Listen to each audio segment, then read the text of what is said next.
El Señor les bendiga, hermanos y amigos. Continuamos con el estudio de la carta de Santiago.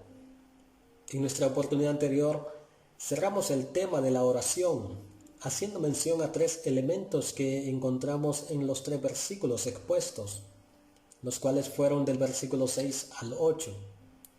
El primer elemento fue que fe es confianza en Dios, es decir, solamente hay que depositar toda nuestra confianza en Él.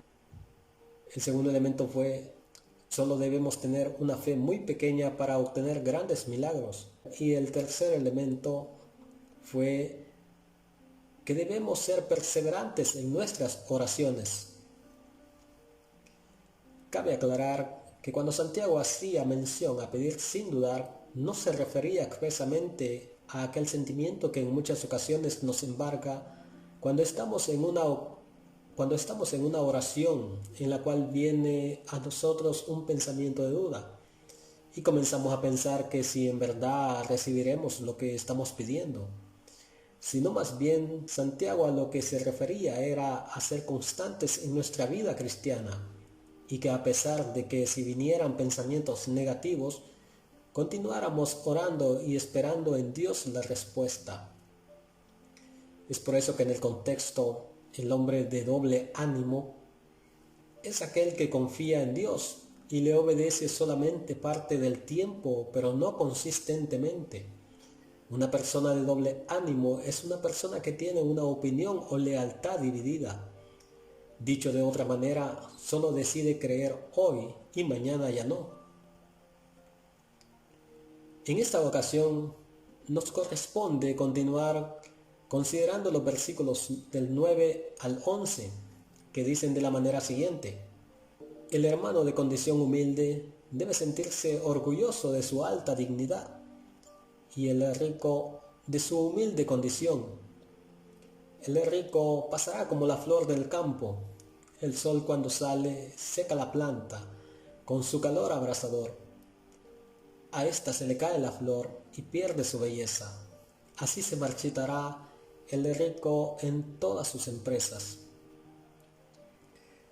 Santiago ha estado animando a sus lectores a adoptar la visión de Dios en cada una de sus pruebas. Y en el versículo 9 se produce un nuevo cambio de tema. Los materialmente pobres pueden obtener gozo enfocando sus pensamientos en sus riquezas espirituales. De la misma manera, el materialmente rico debe recordar que sus riquezas son temporales y que la verdadera condición ante Dios es la de la humildad. En cualquier parte, la hierba no es robusta, pero en algunas partes, por ejemplo, de Palestina solamente está verde durante algunas semanas. Y el término "la flor de la hierba" evidentemente se refiere a Isaías capítulo 40, versículos 6 al 8. Y esta es una combinación de dos pensamientos, que la hierba se marchita y la flor pierde su color. Recordemos que en hebreo mezclar metáforas era una forma de enriquecer el pensamiento. Esta fue una de las características que mencionamos en la introducción del estudio de esta carta, de las cuales Santiago hacía recurso para escribir. Los comentaristas difieren en su entendimiento de a cuál gente rica era a la que se refería Santiago. Muchos creen que eran creyentes en vista de la declaración paralela en el versículo 9. Toman el verbo gloriarse o enorgullecerse de, encontrado en el versículo 9 como el verbo para el versículo 10, de la misma forma que el sujeto hermano en el versículo 9 parece ser el sujeto del versículo 10. Otros intérpretes creen que el contexto señala al rico que no es creyente. Para nuestro estudio estaremos de acuerdo con los intérpretes que piensan que Santiago se refería a una audiencia de creyentes, así como lo explicamos en la introducción de esta carta. Podemos decir que Es bien notorio que la evidencia favorece a la postura que dice que ambos eran cristianos.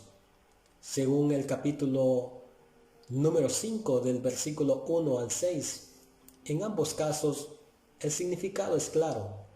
Las riquezas no tienen valor al enfrentar la muerte y el juicio eterno. Y eso lo podemos también ver en 1 de Timoteo capítulo 6 del versículo 9 al 10 y los versículos 17 al 19. Nuestras pruebas, tanto como nuestros triunfos en la tierra, solamente son temporales. Este hecho debería ayudarnos a soportar nuestras pruebas y a no volvernos confiados en nuestros triunfos. Santiago parece indicar que el objetivo de las pruebas es borrar cualquier distinción superficial que pudiera separar al hermano que posee una posición privilegiada del hermano de una condición humilde. De la consideración de las pruebas generales en los versículos 2 al 8, el escritor en esta sección procede a la exposición de aquellos problemas específicos que resultan en un cambio sustancial en la condición económica de una persona, es decir, de pobreza a riquezas y de riquezas a pobreza. El cristianismo está tan bien adaptado a todas las necesidades del hombre que capacita al Hijo fiel de Dios a tener suficiente fuerza para enfrentar los problemas de la vida por más variables que sean. Las circunstancias de la vida son muy cambiantes. Uno puede tener una posición privilegiada hoy y mañana no tenerla. Y el pobre puede pasar por un cambio semejante en la situación económica, subiendo a una posición acaudalada de la noche a la mañana. Tales alteraciones inesperadas pueden influir en el modo de vivir de una persona, y tales cambios pueden producir problemas serios y con frecuencia llevar a mucha tentación. El cristiano fiel no permitirá que su relación con Dios sea afectada por sus problemas financieros, sino que en estas situaciones negativas encontrará ocasión para dar gracias a Dios. Santiago lo que busca es que su audiencia comprenda que todos somos hermanos en Cristo. Por más grande que sea la diferencia de la posición financiera, en Cristo no existen sistemas de clases. Agur, el hijo de Jaque, el oráculo, hizo este pedido al Señor antes de su muerte. Él dijo: solo dos cosas te pido, Señor, no me las niegues antes de que muera. Aleja de mí la falsedad y la mentira. No me des pobreza ni riquezas, sino solo el pan de cada día. Porque teniendo mucho, podría desconocerte y decir: ¿quién es el Señor? Y teniendo poco, podría llegar a robar y deshonrar así el nombre de mi Dios. Esto lo encontramos en el libro de los Proverbios, capítulo 30, versículos del 7 al 9.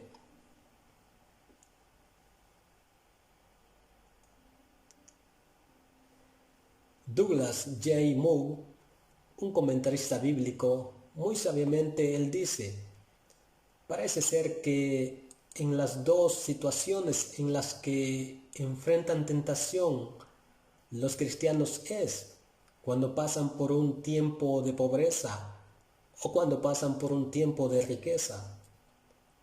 Hay una tentación, hay una prueba en ambas circunstancias, y en ambas circunstancias los cristianos necesitan sabiduría. Tienen que ver la vida como Dios la ve y tienen que verse ellos como Dios los ve en medio de la pobreza o en medio de la riqueza. Según el contexto de esta carta de Santiago, se hace referencia a ricos que oprimen a los pobres, y Santiago fue alguien que señaló las injusticias sociales que se daban en su época.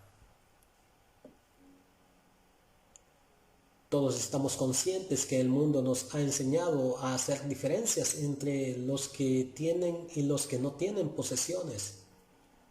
Y se considera a los que poseen grandes posesiones financieras como seres humanos de primera categoría, y a los que no poseen grandes posesiones como seres humanos de segunda o tercera categoría.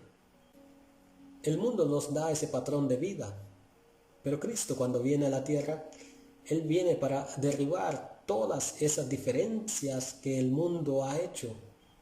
Y nos enseña que aquí no hay diferencia, que todos somos iguales y que todos somos pecadores necesitados de una salvación. Y que no se puede tener un Salvador diferente al que tiene un hermano de la más humilde condición posible.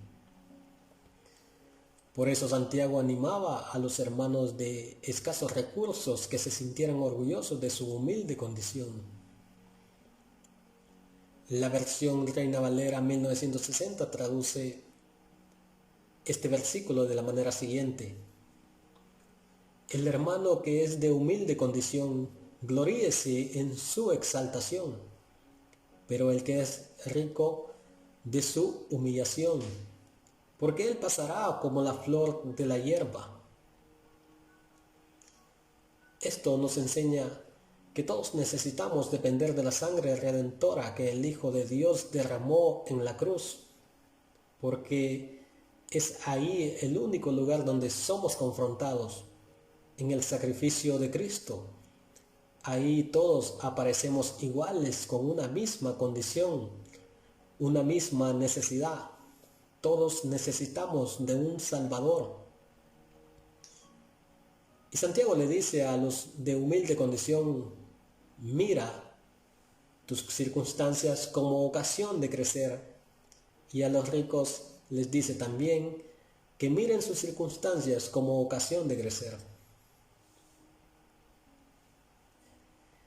El mensaje de Santiago es que si la vida es tan insegura y el hombre tan vulnerable, al punto que las calamidades y los desastres se nos pueden echar encima en cualquier momento, en ese caso no es la mejor idea poner toda nuestra confianza en cosas como las riquezas, que se pueden perder en cualquier momento. El sabio es aquel que pone su confianza en lo que no se puede perder. La invitación es a que, en vista de nuestra fragilidad, depositemos toda nuestra confianza en Dios, que Él es el único que no cambia y es para siempre. También nos muestra que no interpretemos el carácter de Dios en base a las riquezas, pobrezas o dificultades. Más bien que interpretemos nuestras circunstancias en base al carácter bueno y generoso de Dios, que nos ama y tiene un plan trazado para nuestras vidas. Los cristianos, bajo el sufrimiento, sean ricos o sean pobres, todos tienen que verse como Dios los ve. Un solo cuerpo, una sola iglesia. Terminamos con el versículo 11 que dice: el sol, cuando sale, seca la planta con su calor abrasador. A ésta se le cae la flor y pierde su belleza. Así se marchitará también el de rico en todas sus empresas. Toda esta sección en Santiago parece estar basada sobre una afirmación semejante del profeta Isaías en el capítulo 40, versículos 6 al 8. El texto dice: una voz dice, proclama. ¿Y qué voy a proclamar? Respondo yo, que todo mortal es como la hierba, y toda su gloria como la flor del campo. La hierba se seca y la flor se marchita, porque el aliento del Señor sopla sobre ellas. Sin duda, el pueblo es hierba, y la hierba se seca y la flor se marchita, pero la palabra de nuestro Dios permanece para siempre.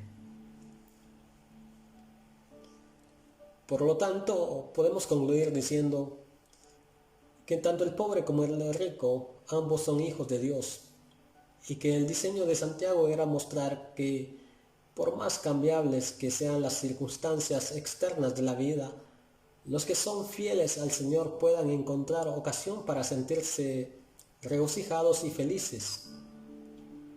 Así, aprendemos que ambos, tanto el rico como el pobre, tienen sus propias pruebas, y aunque no sean las mismas, el camino al cielo no es fácil para ninguno de los dos. No obstante, cada uno puede, a pesar de sus tentaciones, que son tan diferentes, pueden encontrar satisfacción en su servicio a su Salvador y finalmente recibir felicidad eterna. Dios mediante, en nuestra próxima oportunidad seguiremos considerando los versículos que continúan en el estudio de esta carta de Santiago.